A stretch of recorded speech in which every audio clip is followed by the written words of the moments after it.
This is a trip almost 2 years in the making. The window of opportunity to ride a motorcycle to Death Valley is pretty small. So on November 3rd, 2023, we hopped on the 14 freeway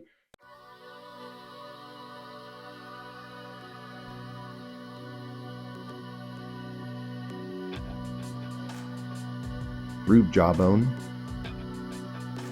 and Red Rock Canyon,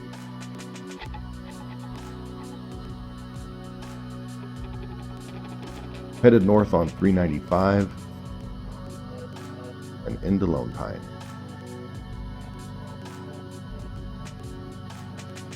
From Lone Pine, we headed east on Highway 136 and linked up with Highway 190, which also received damage from Hurricane Hilary, and we had to be shuttled in 2 locations. Stovepipe Wells became a settlement in 1906 and was the only known water source on the Cross Valley Road. When sand made it difficult to find the well, a length of stovepipe was inserted as a marker, and that's how it got its name. First hotel was built in 1925, and that was the transition from being a mining town to a tourist destination. If you're an off-roader, this place would be really cool.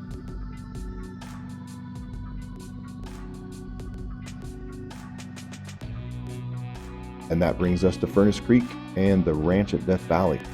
Established in 1883 by the William Tell Coleman Borax Company, it was called Greenland Ranch until 1933 because of the alfalfa fields planted there by the company.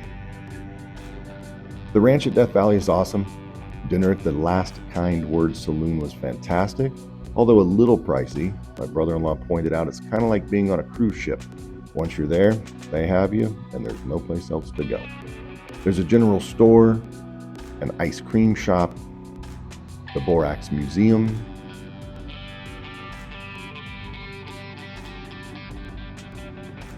beautiful courtyards, a pool, and a tennis court.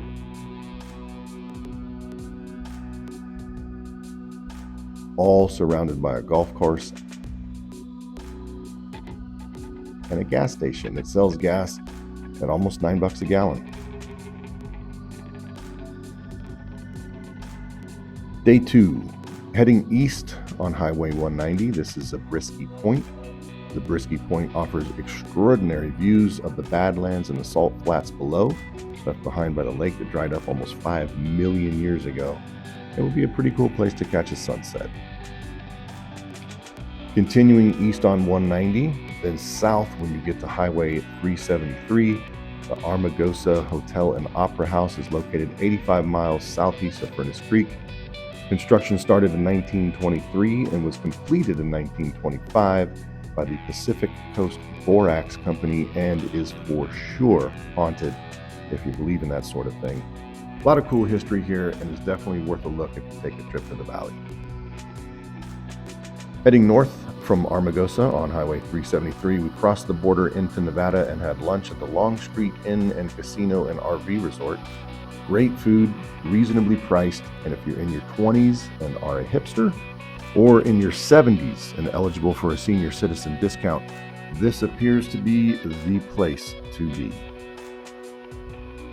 Heading back to the hotel, we stopped by the inn at Death Valley to check it out. It's about 5 minutes away from the ranch, and it is stunning. Offers all of the same amenities that the ranch does at a price point that is sure to eliminate any and all riffraff. I also believe that they offer a shuttle service that will take you to and from the Last Kind Words Saloon. From the inn, head south on Badwater Road off Highway 190 for about 20 minutes and you arrive at the Artist's Palette. It's stunning, and the loop is a pretty cool ride. Once a year, Bagger Racing League or King of Baggers should hold a race on this loop. 1 bike at a time, 3 runs per rider. Fastest average time wins. Let's go. Headed home on day 3. We were very fortunate when it came to the weather on this trip. A little cold on the bikes through the Lone Pine area, but once we got to Death Valley, highs were around 80 degrees with a slight breeze. The valley was barren, but beautiful, and so much history. We barely scratched the surface, and will definitely make this trip again once all the roads are opened up.